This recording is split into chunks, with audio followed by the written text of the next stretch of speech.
Have you ever just looked at your dog and wondered, what is really going on in there? Well, today we're going to get an inside look at the canine mind.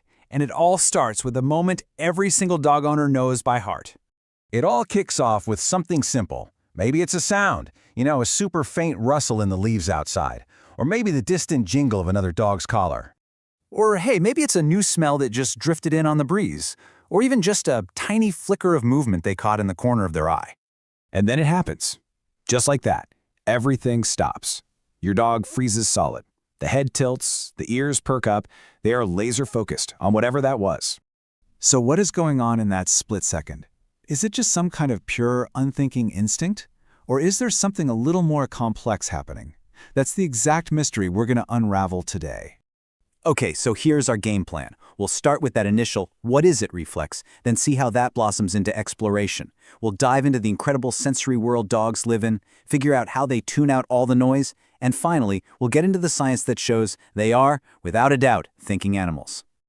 All right, let's start at the very beginning. This "what is it" reflex. This is literally the foundation for how a dog becomes aware of anything. So there's a fancy scientific name for this freeze. It's called the orienting reflex.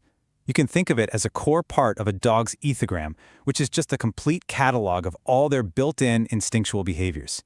It's an ancient survival tool for constantly keeping tabs on what's new in their environment. But I think the famous physiologist I.P. Pavlov really nailed it when he gave it a much simpler name. He just called it the "what is it" reaction.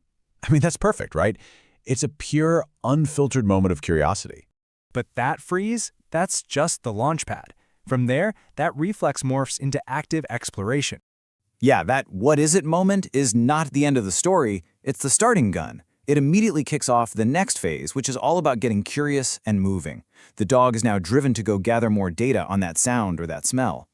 And all this exploring is incredibly productive. It leads to something called latent learning.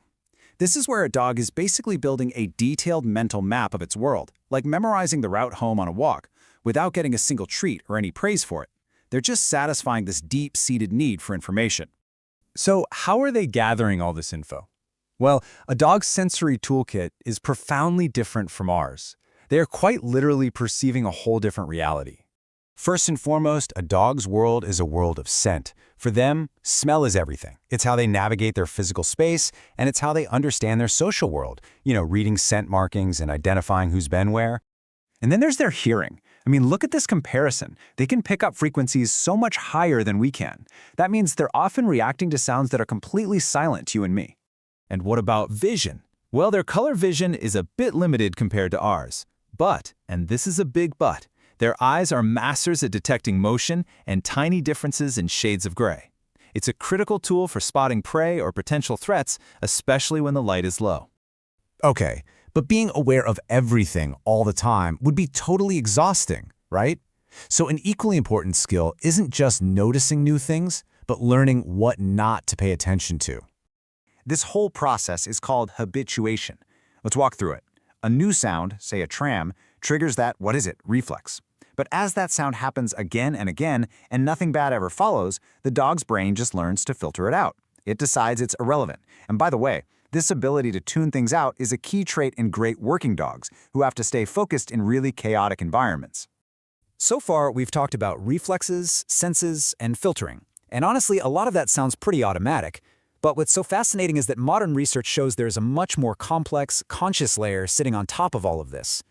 So you have to ask, is it really just a simple chain of automatic responses? Or is there a moment of real assessment happening inside that canine brain? And this brings us to this really cool concept, metacognition. It sounds complicated, but it's actually pretty simple.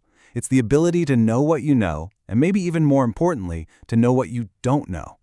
For a long time, we thought only humans could do this. But here's the amazing part. Studies are now showing that dogs have this ability. When they don't have enough info to solve a puzzle, like figuring out which cup a treat is under, they don't just guess. No, they actively seek out more information. They'll look to a person for a hint, or they'll go back and take another sniff. This isn't just instinct. This is a deliberate information-gathering strategy.